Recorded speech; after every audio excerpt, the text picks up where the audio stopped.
ብዙዎቻችሁ የምታስታውሱኝ ያጅልኝ ቀጠሮ ቦታ ምረጪና በሚለው ሙዚቃና ጊታሪን ይዤ ሙዚቃ ስጫወት ነው። ለኔ ሙዚቃ ከሙያም በላይ ነው። ኢሃፓ በነበርኩበት ወቅት ከሞት የተረፍኩት በሙዚቃ ነው ብዬ መናገር እችላለሁ። ቦክስ ጊታሪን በመያዝም 22 ያህል ካሴቶችን ማሳተም ችያለሁ። ድምጻዊ መስፍን አበበ ነኝ።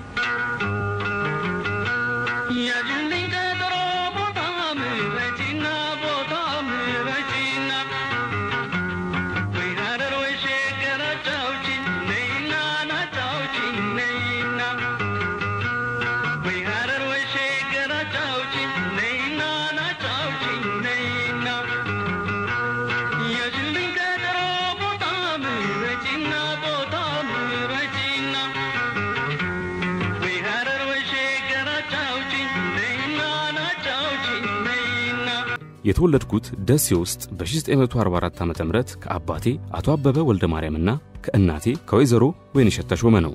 ወላጆቼ ለትምህርት ባላቸው ቀናይነት ወደ ትምህርት ዓለም ለመግባት ያገደኝ አንዳችም እንቅፋት አልነበረም። በእድሜ ከፍ ያልኩ ስመጣና ጉርምስናው ሲመጣ ታዲያ ሙዚቃና ፖለቲካውን መነካካት ጀመርኩ። ትምህርቴን እንዳጠናቀቅኩ መምህራን ኮሌጅ ገብቼ ትምህርቴን መከታተል ቻልኩ።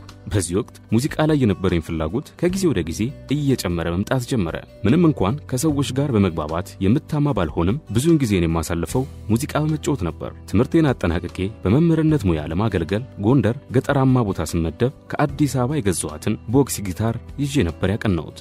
በአጋጣሚ የሚመጣልኝ የሙዚቃ ግጥምና ዜማ ብዙዎችን መሳብ እችል ነበር። የዛን ወቅት ወዳጆቼ በኋላ ላይ በሙዚቃው ዓለም ለደረስኩበት ደረጃ የየራሳቸው አስተዋጽኦ እንዳላቸው መካድ አልፈልግም። ያኔ የተወዳጀኋት ጊታሬም ከዛን ጊዜ ጀምሮ ተለያይተን አናውቅም። ደስታዬም ሐዘኔም መገረሜም ፍቅሬም አድናቆቴም የሚገለጸው በዚህቹ በጊታሬ ነበር። መለያዬ በሆነችውና በብዙዎች ዘንድ በተለይ የምታወቀው ቦክስ ጊታሬን ይዤ ለየት ባለው ቅላጼ በምጫወታቸው ዘፈኖች የሆነ ህሊናን የሚኮረኩሩ ብሂልን ከባህል ያዛመዱ ነውን ከነበር የሚያጣቅሱ ስራዎችን በሙዚቃው ብቻ ማስተላለፍ ባለመፈለጌም የማስተማር ሙያዬ ላይ የተወሰኑ ዓመታትን አሳልፌያለሁ። የሁለተኛ ደረጃ ትምህርቴን ካጠናቀቅኩ በኋላ ትውልድን ለማነጽ የአስተማሪነት ሙያን በመፍቀድና ከመምህራን ትምህርት ኮሌጅ ገብቼ ከመማር ባለፈ በመምህርነት አገልግዬበታለሁ። በሙያዬም ዘርፈ ብዙ በመሆን በማስተማር ሙዚቃን በማዜምርና ጊታር በመጫወት ረጅሙን የዕድሜን ጊዜ አሳልፌያለሁ። እንዳልኳችሁ የመምህርነት ስራዬን እየሰራው ሙዚቃን በአንድ ጎን በሌላ በኩል የወቅቱ የፖለቲካ ሙቀት ወደ ኢሃፓ ጎትቶኝ ሁለገብ አደረገኝ። ሁሉም ሙያ ባለሙያ ሊኖረው እንደሚገባ ጠንቅቄ ያወቅኩት ግን ከሞት ካመለጥኩ በኋላ ነበር። የሚገርማችሁ በወቅቱ የተጫወትኩት አንድ ሙዚቃ ከህዝቡ ጋር ስላስተዋወቀኝ ደርግ ሳይገለኝ ቀረ። የሙዚቃ ስራዎቼ በትውልዶች መሰማት ቢችልም በተለየ የትውልድ መስመር ላይ ያሉ የሙዚቃ አድናቂዎቼ ግን የሚያስታውሱኝ በተለየ መልኩ ነው ብዬ መናገር እችላለሁ። ከዛ በኋላ የሙዚቃ ህይወት እኔነት ሆነ። በደሴ ወይዘሮ ስህን ትምህርት ቤት የሙዚቃ ባንድ ጋር በመሆንና ሙዚቃ በተለያዩ የአገሪቱ አካባቢዎች መጫወት ወደ ጥበቡ ዓለም እንደ ቀልድ የተቀላቀልኩ ቢመስለኝም ወደ ኋላ ላይ ሙዚቃ የህይወቴ ጥሪ እንደሆነ ገባኝ። እኔና ቦክስ ጊታሪ ስንገናኝ የተለየ ዓለም ውስጥ እንደተፈጠርኩ አስባለሁ።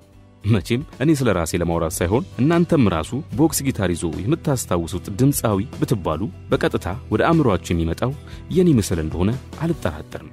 የሙዚቃ ስራዬ ዕለት ዕለት እያደገ በጊታር አጫዋወቴና በሙዚቃዬ ብዙዎች መደመም ጀመሩ። በተለይም ወይ ሐረር ወይ ሸገር አጫውችኝ ነይና እያልኩ ከምድር ባቡር ጋር አሳስሬ በመጫወተው ዜማዬ እንዲሁም አይሻይሽና ይመጣል እምባዬ እንዲያው ጉም መልካም ልደት የተሰኙት የሙዚቃ ስራዎቼ ዘመናዊ ሽሬ ለመሆን በቅተዋል። የማስተማር ሙያዬን በተለመደው መልኩ ብቻ ሳይሆን በኔ ዘመን ወጣት ከነበሩ አሁን አንጋፋ ድምጻውያን የሆኑትንም መርዳት ያስደስተኝ ነበር። ከነዚህ ድምጻውያን መካከል እንኳን የማስታውሰውና የምኮራበት ኑዋይ ደበበ ነው። ትዝ ይለኛል ለሥራ ወላይታ በሄድኩበት ወቅት በአንድ አጋጣሚ አገኘሁት። ኑዋይ በዛን ወቅት ዜማዎችን ሲፈጥር በፉጨትና በእንጉርጉሮ ሲሆን ለዜማ መለማመጃ የቦክስ ጊታር አጫወት የመማር ፍላጎት ስለነበረው በደስታ ነበር ያስተማርኩት። የጋን ውስጥ መብራቱኝ ማለፍ ለኔ የሞት ነው። ሰዎች ከቻሉ ዕውቀታቸውን በቀናነት ለሁሉም ማስተማርን መለማመድ መማር አለባቸው ብዬ አምናለሁ። በሙዚቃ ህይወት ያሳለፍኩት ለኔ ከአስከፊነቱ አስደሳችነቱ ያመዝናል። በማንም ተከፍቼ አላውቅ። እኔም በህይወቴ ማንንም ሳላሳዝን በመኖሬ ደስተኛ ነኝ። መስፍን አበበ ነበር።